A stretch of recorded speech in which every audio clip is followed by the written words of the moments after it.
225 members cast their votes for ayes.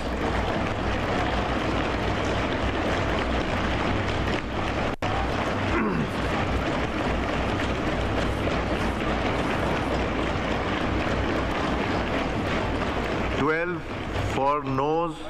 Consequently, the bill is passed by the Assembly by not less than 2/3 of the total membership of the Assembly. بسم اللہ الرحمن الرحیم۔ سحر news دیکھنے والے تمام ناظرین کو ریاض احمد ملک کی جانب سے السلام علیکم۔ آپ دیکھ رہے ہیں سحر نیوز اور آج ہم حاضر ہیں ایک نئی ویڈیو کے ساتھ۔ ناظرین، آج حکومت آئینی ترمیم پاس کرنے میں کامیاب ہو گئی ہے۔ ترمیم کے حق میں 225 ووٹ جبکہ ترمیم کے خلاف 12 ووٹ پڑے۔ آپ کو اس کارروائی کی تفصیل بتاتے ہیں، مگر آپ سے گزارش ہے کہ اگر اب تک آپ نے سحر نیوز HD ریاض احمد ملک کو سبسکرائب نہیں کیا یا آپ سحر نیوز پر نئے ہیں تو please Sahar news HD Riyaz Ahmad ملک کو سبسکرائب کر کے ساتھ لگے بیل آئیکن کو پریس کرنا نہ بھولیے گا تاکہ ہمارے چینل کا نوٹیفیکیشن آپ کو مل سکے اور آپ ہماری ویڈیو سب سے پہلے دیکھ سکیں۔ تو ناظرین، شروع کرتے ہیں آج کے ولاگ کی سٹوری۔ حکومت نے آئینی ترمیم دونوں ایوانوں سے 2/3 اکثریت سے پاس کرا لی ہے۔ آج رات سینٹ میں ایک آئینی ترمیم کی شق وائز ووٹنگ کرائی گئی۔ اس ترمیم کے حق میں 65 ووٹ پڑے جبکہ مخالفت میں 4 ووٹ پڑے۔ سینٹ میں 2/3 اکثریت سے اس ترمیم کو پاس کرانے کے بعد قومی اسمبلی میں وزیر قانون اعظم نذیر تارڑ نے آئینی ترمیم پیش کی، جس پر پہلے تو پارلیمانی لیڈروں نے اپنی رائے دی، بعد میں ووٹنگ کرائی گئی۔ ترمیم کے حق میں 225 ووٹ پڑے جبکہ مخالفت میں 12 ووٹ پڑے۔ تحریک انصاف نے پہلے مرحلے میں ووٹنگ میں حصہ لیا مگر بعد میں واک آؤٹ کر گئے۔ یہاں قومی اسمبلی میں حکومت کے پاس 119 ارکان تھے۔ پیپلز پارٹی JUI کو ملا کر حکومت کے پاس 220 ووٹ تھے۔ 5 آزاد اراکین نے ووٹ دے کر اس ترمیم کو کامیاب کرایا۔ حکومتی خیال کے مطابق اگر JUI کے اراکین ووٹ نہ کرتے تو تحریک انصاف کے زین قریشی سمیت 8 اراکین اس ترمیم کو ووٹ کرتے۔ JUI کے اراکین کے آنے کے بعد انہیں ووٹ دینے کی ضرورت نہ پڑی۔ ناظرین، صبح ایوان صدر میں تقریب ہونا تھی جس پر صدر نے دستخط کر کے اسے آئین کا حصہ بنانا تھا، مگر نہ جانے کیوں اس تقریب کو ملتوی کر دیا گیا۔ اب یہ تقریب دن کے کسی وقت ہونے کا امکان ہے، جس کے بعد رات بھر ہونے والی کارروائی کو صدر کے دستخطوں کے بعد آئین کا حصہ بنا دیا جائے گا۔ ناظرین، یہ تو تھی ہمارے آج کے ولاگ کی سٹوری۔ امید ہے آپ کو پسند آئے گی۔ ہم آپ کو لمحہ بلمحہ آگاہ کرتے رہیں گے۔ آپ ہماری ویڈیو کو زیادہ سے زیادہ شیئر کیجئے گا، لائک کیجئے گا اور کمنٹس میں ہمیں اپنے قیمتی خیالات سے ضرور آگاہ کیجئے گا۔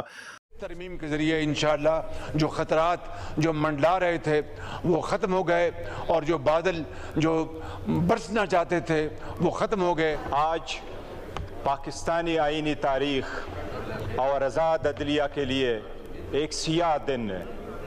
آج جو ترامیم ہونی اس آئین میں ہونے جا رہی ہے، یہ وہ آئین ہے جس کے ابتدائی الفاظ یہی ہے کہ عدلیہ آزاد ہوگا، لیکن ان ترامیم کے پاس ہونے کے بعد عدلیہ کو ہمیشہ کے لیے محکوم بنایا جائے گا۔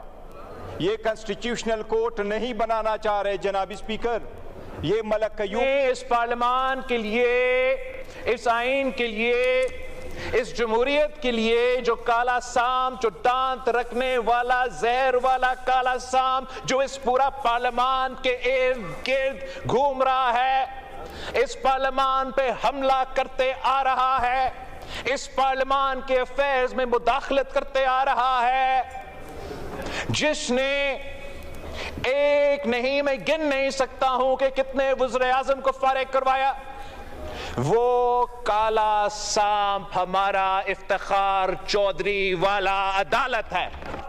عدلیہ کو اس کا گلا گھونٹنے کا آج یہ پروسیس جو ہے وہ اختتام پذیر ہو رہا ہے۔ اسی پارلیمنٹ میں ہمارے ایم این ایز کو انہوں نے زد و کوب کیا، آج ووٹ کو عزت دے رہے ہیں اس کے ساتھ۔ یہ ووٹ کو عزت ہے علی احمد، یہ ووٹ کو عزت ہے۔ ووٹ کو عزت جج نہیں دیتے، ووٹ کو عزت یہ پارلیمنٹ دیتی ہے۔ یہ ووٹ کو عزت ہے۔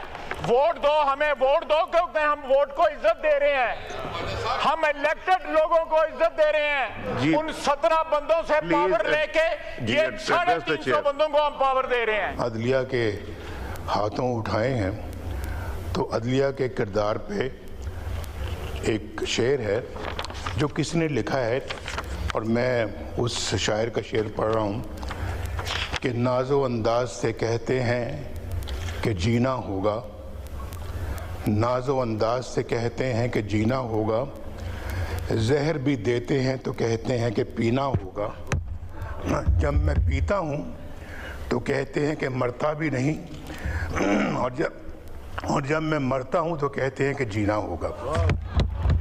جناب اسپیکر، میاں نواز شریف صاحب نے جو شعر کہا ہے بڑا برموقع اور بڑا برمحل کہا ہے، لیکن ذرا تھوڑا سا وزن کو ذرا خیال رکھنا ہوتا ہے شعر کے اندر۔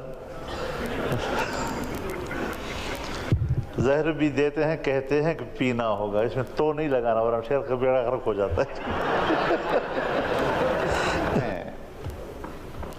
یہاں پر اصل میں جھگڑا شخصیات کے حوالے سے ہے کہ اگر ایک جج ہے تو اس سے حکمران پارٹی گھبرا رہی ہے، اگر دوسرا جج ہے تو اس سے حزب اختلاف کی جماعت جو ہے وہ گھبرا رہی ہے، اور ایک کی کوشش یہ ہے کہ فلاں جج ہو، دوسرا کہتا ہے کہ فلاں جج ہو۔ اس چیز میں ایک مسئلہ پھنس گیا تھا جس کے لیے میں نے عرض کیا تھا کہ آئینی ترمیم کو شخصیات کے تنازع میں یرغمال نہ بنایا جائے، بلکہ آئینی اصلاحات لائی جائے باقاعدہ طور پر، اور ملک کے عدالتی نظام کو ٹھیک کیا جائے۔